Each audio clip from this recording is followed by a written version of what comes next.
बच्चों, let's read the question. The question says that if P is the length of perpendicular from origin to the line and alpha is the angle which this perpendicular makes with the positive direction of x-axis, then sketch and write the equation of the line when P is equal to 1 and alpha is equal to 90 degrees.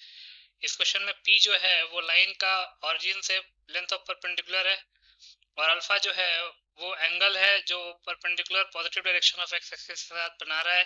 तो हमको एक ऐसे line की equation लिखनी है और उसको draw करना है जिस लाइन का ऑरिजिन से परपेंडिकुलर डिस्टेंस 1 यूनिट्स है और वो जो परपेंडिकुलर है वो positive direction of x axis के साथ 90 डिग्री का एंगल बना रहा है। बहुत ही सिंपल सा क्वेश्चन है। पहले हम की कॉन्सेप्ट लिख लेते हैं। की कॉन्सेप्ट, तो मान लीजिए ये एक्स एक्सिस है, ये वाई एक्सिस है और एक ऐसी लाइन जिसका ऑरिजिन से length of perpendicular D units है और ये जो परपेंडिकुलर है वो x axis positive direction of x axis के साथ थीटा एंगल बना रहा है। तो इस लाइन की इक्वेशन क्या हो जाएगी? Equation of line will be x cos theta plus y sine theta is equal to d. ये तरीका होता है लाइन की इक्वेशन लिखने का अगर लाइन का ऑरिजिन से परपेंडिकुलर डिस्टेंस गिवन है और वो परपेंडिकुलर एक्स एक्सिस के साथ पॉजिटिव एक्स एक्सिस के साथ कितना एंगल बना रहा है। तो इसी की कॉन्सेप्ट को यूज करके इस क्वेश्चन को सॉल्व कर लेते हैं। क्वेश्चन में गिवन क्या है? Given that P is equal to 1 and alpha is equal to 90 degree.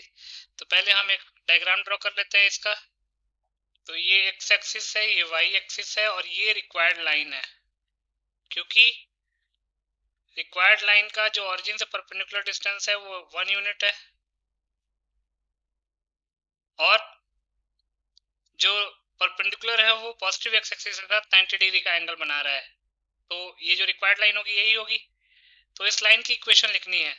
तो इस लाइन की इक्वेशन लिखने के लिए क्या लिखेंगे? Therefore equation of required line will be x cos theta, theta यहाँ पे क्या है 90 degrees, plus y sine theta, sine 90 degrees is equal to 1।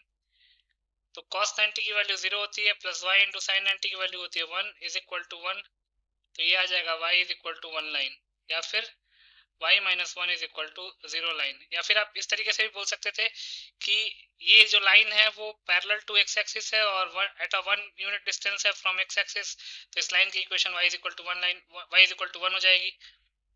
तो इसलिए y minus 1 is equal to 0 जो है ये हमारा रिक्वायर्ड लाइन का इक्वेशन हो जाएगा। तो लिख सकते हैं hence y minus 1 is equal to 0 is the required equation of line. So y minus 1 is equal to 0 will be the final answer. I hope you understood it well. Best of luck.